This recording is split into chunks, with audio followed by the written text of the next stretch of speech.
구독자 여러분, 삼성전자가 반등의 기미를 보인다고 매수를 고려하신다면 오늘 영상 반드시 끝까지 확인해 주시기 바랍니다. 시간은 충분합니다. 미국 증시는 급등했고 국제유가는 5% 넘게 떨어졌으며 미국 10년물 금리도 4.7% 아래로 내려왔습니다. 분명 투자자에게는 좋은 소식입니다. 하지만 현재 삼성전자의 가격대 23만원에서 25만원 사이는 마음 놓고 주식을 모아갈 수 있는 안전 구간이 아닙니다. 매물대가 얇아서 매수세가 조금만 들어와도 주가가 급등하고 외국인이 물량을 던지면 지지선도 없이 빠르게 밀릴 수 있는 매우 예민한 구간입니다. 저 역시 삼성전자와 한국반도체의 장기 전망을 믿고 있고요. 삼성전자의 주가가 다시 우상향하길 바라고 있습니다. 그러나 기업의 미래를 믿는 것과 위험한 구간에서 무리하게 따라붙는 것은 완전히 다른 문제입니다. 지금은 수익을 최대한 크게 만들기보다 방향을 확인하고 안전하게 들어가거나 위험이 커질 때 빠져나올 수 있는 여유를 남기는 것이 훨씬 중요합니다. 오늘 영상에서는 미국발 반등 재료가 삼성전자의 진짜 추세 전환으로 이어질 수 있는지,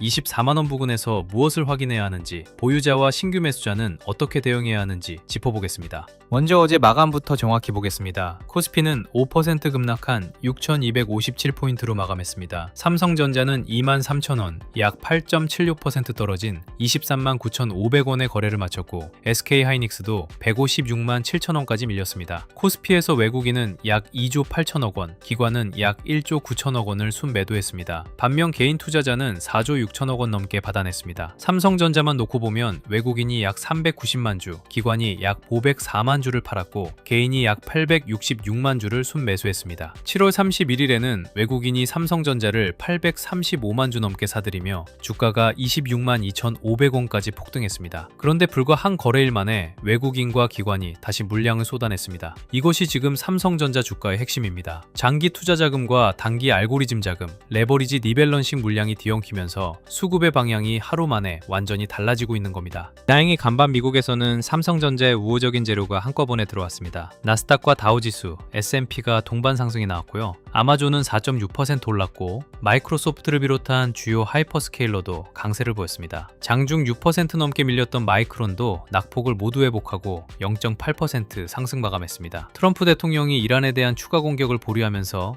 WTI는 5.1% 급락한 80달러대로 내려왔고 미국 10년물 국채금리도 6베이스피 넘게 떨어진 4.684%를 기록했습니다. 유가가 떨어지면 인플레이션 부담이 줄어듭니다. 금리가 내려가면 미래 이익에 적용되는 할인율도 낮아집니다. AI와 반도체처럼 장기 성장 기대를 반영하는 종목에는 가장 반가운 조합입니다. 따라서 8월 4일 삼성전자가 전날 급락을 딛고 반등을 시도할 가능성은 분명히 높아졌습니다. 그러나 여기서 반등 가능성과 추세 전환을 혼동해서는 안 됩니다. 운동의 지정학적 위험이 완전히 사라진 것은 아니기 때문입니다. 시장은 트럼프 대통령이 공격을 취소하고 협상을 선택했다는 이른바 타코 흐름에 먼저 반응했습니다. 하지만 이란은 미국과 협상이 진행되고 있다는 주장을 부인했습니다. 현재 유가 하락은 최종 합의의 결과가 아니라 협상이 시작될 수 있다는 기대를 반영한 가격에 가깝습니다. 협상 뉴스가 다시 꼬이거나 호르무즈 해협에서 충돌이 재개되면 유가는 언제든 급반등할 수 있습니다. 미국 10년물 금리 역시 4.684%까지 내려왔지만 반도체와 성장주가 편안하게 평가받을 수 있는 낮은 수준은 아닙니다. 오히려 4.7% 바로 아래에서 위험이 잠시 진정된 정도입니다. 따라서 오늘 삼성전자가 상승하더라도 국제유가와 미국 금리가 하루 내려왔다는 이유만으로 모든 위험이 끝났다고 판단해서는 안 됩니다. 유가가 이틀 이상 안정되고 미국 10년물 금리가 4.6%대에서 더 이상 고점을 높이지 않는지까지 확인해야 합니다.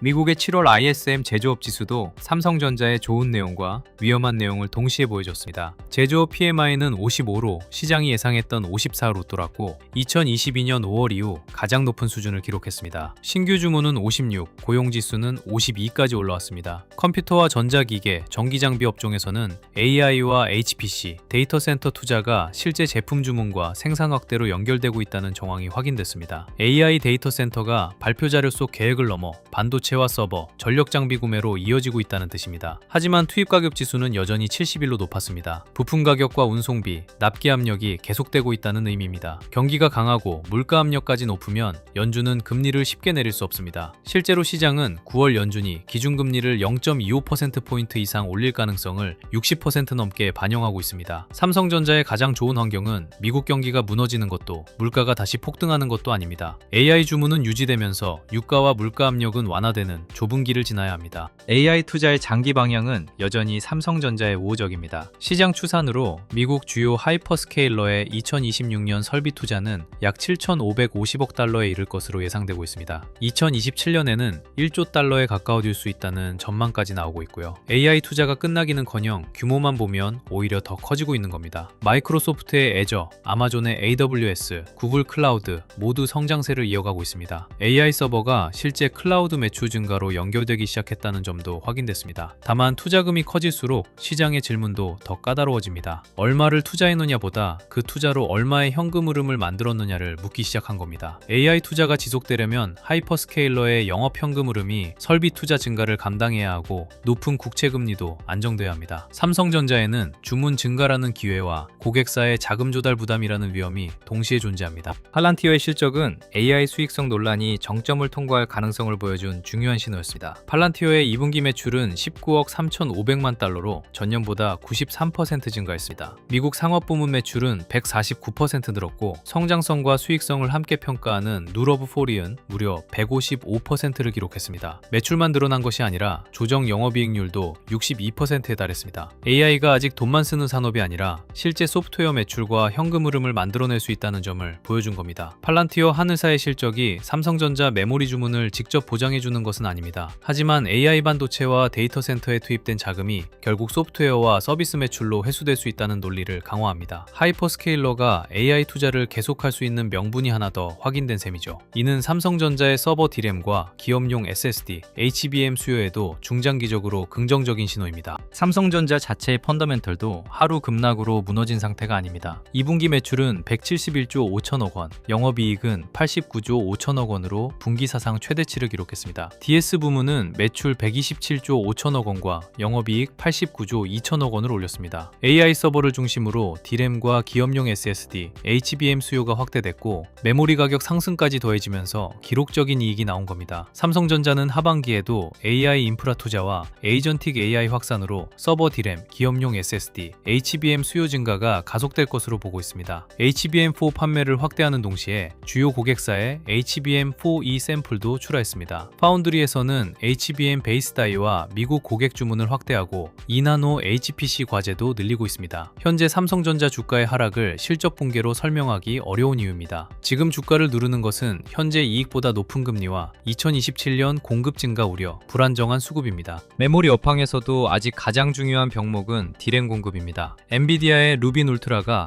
HBM4E 대신 HBM4를 사용할 수 있다는 우려가 나왔지만 일부 추산으로 전체 HBM 수요 감소폭은 약 4% 수준입니다. 수요가 사라져서 사양을 낮추는 것이 아니라 제한된 HBM과 패키징 생산 능력으로 더 많은 AI 가속기를 만들기 위한 조정에 가깝습니다. 삼성전자가 전체 메모리 생산 능력의 60에서 70%를 장기 공급 계약으로 운영하려는 방향도 중요합니다. 고객사가 수년치 물량을 미리 확보하면 메모리 가격이 분기마다 급변하던 과거보다 실적의 예측 가능성이 높아집니다. 장기 공급 계약과 선수금, 가격 하한선이 확대되면 메모리 기업은 단순한 경기 민감주에서 수주 산업에 가까운 구조로 이동할 수 있습니다. 이것이 삼성전자를 장기적으로 긍정적으로 볼 수 있는 가장 강한 근거 가운데 하나입니다. 그러나 장기 공급 계약이 오늘 외국인의 매도 주문을 즉시 막아주는 것은 아닙니다. 장기 전망과 단기 주가를 반드시 분리해서 봐야 합니다. 반대편에는 중국 창신 메모리의 증설이 있습니다. 창신 메모리는 베이징의 두 번째 12인치 D램 공장을 검토하고 있으며 상하이와 허페이의 신규 프로젝트까지 모두 가동되면 월간 생산 능력이 60만 장 이상으로 늘어날 가능성이 거론되고 있습니다. 현재 삼성전자와 SK하이닉스, 마이크론의 합산 D램 점유율은 90%에 가깝습니다. 창신 메모리가 당장 최첨단 HBM 시장의 질서를 뒤집는다고 보기는 어렵습니다. 공장을 짓고 장비를 설치한 뒤 수요를 안정시키기까지도 상당한 시간이 필요합니다. 그럼에도 주식시장은 실제 공급이 나오기 전에 미래의 가격 하락 가능성을 먼저 반영합니다. 창신 메모리의 증설 계획이 발표될 때마다 삼성전자와 SK하이닉스의 주가가 흔들리는 이유입니다. 단기적으로는 중국 증설 뉴스가 투자 심리를 압박하지만 시간이 지나 창신 메모리의 높은 평가가 정상화되면 삼성전자와 SK하이닉스의 이익과 밸류에이션 매력이 다시 부각될 수도 있습니다. 지금은 공포에 전량을 던진 문제도 경쟁을 무시할 문제도 아닙니다. 실제 양산 시점과 공정 수준, 범용 D램 가격에 미치는 영향을 계속 확인해야 합니다. 국내 증시의 기초 체력은 7월 폭락 당시의 공포보다는 나아지고 있습니다. 2026년 코스피 영업이익 컨센서스는 주가는 7월 말 963조 원대로 내려왔다가 반도체를 중심으로 2분기 실적이 확인된 뒤 974조 원대로 다시 상향됐습니다. 주가가 급락했지만 기업 이익 전망이 함께 붕괴한 것은 아니라는 뜻입니다. 모건 스탠리도 한국 증시에 대한 의견을 비중 확대로 상향하고 코스피 목표 지수 9,000을 유지했습니다. 레버리지와 헤지펀드의 차입 축소, 개인 신용 물량 청산이 상당 부분 진행됐다는 점을 근거로 들었습니다. 그러나 목표 지수 9,000이라는 숫자가 오늘 삼성전자를 사도 안전하다는 의미는 아닙니다. 목표 지수는 기업 이익과 금리, 수급이 정상화된다는 조건을 전제로 한 중장기 전망입니다. 그 과정에서는 10% 넘는 급등과 급락이 얼마든지 반복될 수 있습니다. 큰 방향이 우상향일 수 있다는 전망과 오늘 진입 가격이 안전하다는 판단은 별개의 문제입니다. 단일 종목 레버리지 수급이 줄어든 것은 분명한 긍정 요인입니다. 관련 상품의 거래대금이 코스피 전체 거래대금에서 차지하는 비중은 7월 30일 33.4%에서 8월 1일 5.4%까지 급감했습니다. 레버리지 상품의 기계적 리밸런싱이 시장 변동성을 확대하던 힘은 약해지고 있습니다. 하지만 이미 발생한 충격이 완전히 복구된 것은 아닙니다. 7월 반대 매매 규모는 약 9,997억 원으로 1조 원에 육박했습니다. 투자자 예탁금도 6월 고점보다 35조 원 넘게 줄었습니다. 개인의 추가 매수 여력이 과거보다 약해진 상태에서 외국계 고빈도 알고리즘 자금은 여전히 빠르게 움직이고 있습니다. 레버리지 거래가 줄었다고 변동성이 곧바로 정상 수준으로 돌아오는 것은 아닙니다. 과도한 매도 압력은 완화되고 있지만 주가를 안정적으로 끌어올릴 장기 매수 주체가 들어오는지도 별도로 확인해야 합니다. 지금은 투매가 끝나는 과정이지 새로운 상승 추세가 완성된 상태는 아닙니다. 그리고 바로 이런 장세일수록 삼성전자 한 종목의 등락만 따라가면 수급 변화에 한 발 늦을 수 있습니다. 외국인 자금이 삼성전자와 SK하이닉스로 되돌아오는지, 그 매수세가 삼성전기와 반도체 장비주, 전력 인프라 종목으로까지 확산되는지가 다음 주도주를 가르는 신호거든요. 오늘의 대응 전략을 정리한 뒤에는 이런 자금 이동을 매일 확인할 수 있는 주도주 알림센터도 짧게 안내해드리겠습니다. 이제 가장 중요한 23만원에서 25만원 구간을 보겠습니다. 이 구간은 단단한 지지선과 저항선이 층층이 쌓인 박스권이 아닙니다. 오히려 최근 주가가 너무 빠르게 왕복하면서 충분한 거래가 쌓이지 못한 얇은 매물 구간에 가깝습니다. 삼성전자는 7월 30일 20만 7천원에서 마감한 뒤 7월 31일 하루 만에 26만 2,500원까지 폭등했습니다. 그리고 8월 3일에는 다시 23만 9,500원으로 내려왔습니다. 불과 두 거래일 동안 23만원과 24만원, 25만원을 위아래로 빠르게 통과한 겁니다. 이런 구간에서는 24만원이 지지선처럼 보이다가도 외국인 매도가 몰리면 몇 분 만에 무너질 수 있습니다. 반대로 매수 프로그램이 들어오면 25만원까지 순식간에 튈 수도 있습니다. 그래서 23만원에서 25만원 사이에서는 가격이 싸 보인다는 이유만으로 방향을 예측하면 안 됩니다. 어느 가격을 잠깐 찍었느냐보다 어느 가격에서 거래량을 만들고 종가를 형성했느냐가 훨씬 중요합니다. 가격대별 확인선도 일반적인 지지선과는 다르게 사용해야 합니다. 23만 9,500원과 24만원은 전일 종가이자 첫 번째 심리선입니다. 삼성전자가 반등한 뒤 24만원을 다시 지킨다면 급락 이후 최소한의 균형을 되찾았다고 볼 수 있습니다. 24만 5천원 안팎에서는 단기 차익 실현 물량이 나올 가능성이 있습니다. 그 위에 25만원에서 25만 4천원은 지난주 매수자들의 본전 매물이 집중될 수 있는 구간입니다. 이 가격대를 장중에 잠시 넘는 것만으로는 부족합니다. 거래대금이 유지되고 외국인 순매수가 동반된 상태에서 종가까지 지켜야 합니다. 그 다음 확인선은 7월 31일 종가인 26만 2,500원입니다. 이 가격을 다시 돌파해야 역대급 폭등이 단순한 쇼커버가 아니라 새로운 상승 시도의 출발이었다고 평가할 수 있습니다. 아래에서는 23만원을 종가로 지키는지가 중요합니다. 이 가격이 무너지면 22만원대, 더 아래로는 폭등 이전 가격인 20만 7천원 부근까지 변동성이 다시 확대될 수 있다. 이 숫자들은 목표가가 아니라 내 판단이 맞는지 점검하는 경계선입니다. 강세 시나리오는 비교적 명확합니다. 미국 10년물 금리가 4.7% 아래에서 안정되고 AMD 실적 이후 미국 반도체주가 동반 상승해야 합니다. 국내에서는 외국인이 코스피와 삼성전자에서 순매수로 돌아서고 삼성전자가 24만 5천원을 넘어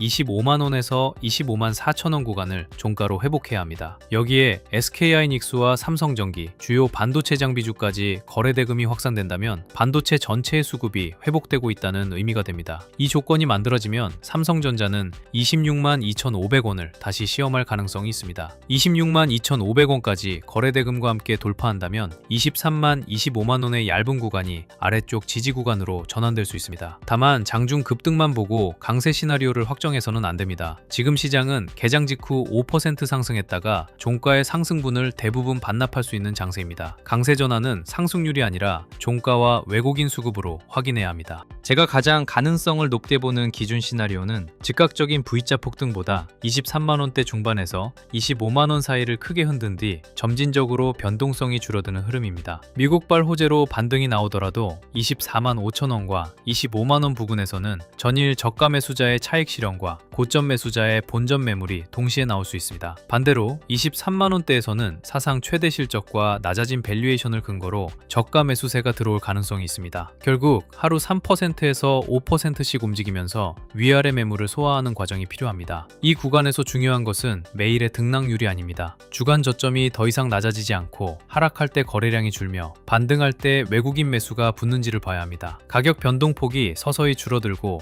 24만원 위에서 종가가 형성되기 시작한다면 주가 정상화가 진행되고 있다고 판단할 수 있습니다. 지금은 가장 높은 수익을 노리는 구간이 아니라 정상적인 가격 발견 기능이 돌아오는지를 확인하는 구간입니다. 악세 시나리오도 반드시 알고는 계셔야 합니다. 이란 협상 기대가 무너지면서 유가가 다시 급등하거나 미국 10년물 금리가 4.7%를 넘어 고점을 높이는 경우입니다. AMD와 샌디스크가 AI 가속기와 기업용 SSD 수요에 대해 보수적인 전망을 내놓거나 창신 메모리의 추가 증설 뉴스가 이어지는 상황도 부담입니다. 국내에서는 외국인이 삼성전자와 코스피를 다시 조단위로 매도하고 삼성전자가 반등해도 24만원을 회복하지 못한다면 위험 신호가 됩니다. 이 상태에서 23만원까지 종가로 무너지면 22만원대에서 새로운 매수 주체가 들어오는지 확인해야 합니다. 22만원대에서도 거래량이 늘면서 저점이 계속 낮아진다면 20만 7천원 부근까지 위험 범위를 열어둬야 합니다. 반드시 그 가격까지 내려간다는 예측이 아닙니다. 내가 기대한 반등이 나오지 않았을 때 어디에서 비중을 줄이고 현금을 지킬 것인지 미리 정해두자는 겁니다. 과매도는 반등할 이유를 만들어주지만 바닥을 보장해주지는 않습니다. 삼성전자의 진짜 방향을 확인하려면 가격 하나만 봐서는 안 됩니다. 삼성전자가 3% 올랐는데 외국인은 계속 팔고 있다면 숏커버나 개인 매수로 만든 반등일 수 있습니다. 삼성전자만 오르고 SK하이닉스와 삼성전기장비주가 약하다면 반도체 전체의 수급 회복으로 보기 어렵습니다. 반대로 상승폭이 1%에 그치더라도 외국인 매도가 멈추고 저점이 높아지며 반도체 후방 종목까지 거래 대금이 확산된다면 훨씬 건강한 움직임입니다. 원달러 환율과 외국인 선물도 함께 확인해야 합니다. 원화가 안정되고 외국인이 선물과 현물을 동시에 사야 대형 반도체의 반등이 오래갈 가능성이 커집니다. 결국 확인해야 할 것은 가격, 외국인 수급, 반도체 전체의 확산입니다. 이 세 가지가 함께 움직이지 않으면 삼성전자 한 종목의 장중 급등만으로 추세 전환을 선언해서는 안 됩니다. 그런데 개인 투자자가 장중에 외국인 현물, 선물 수급, 후방 종목의 거래 대금까지 계속 체크하기는 쉽지 않습니다. 주도주 알림센터에서는 삼성전자와 SK하이닉스의 외국인 수급 변화부터 반도체 장비주와 전력 인프라 종목으로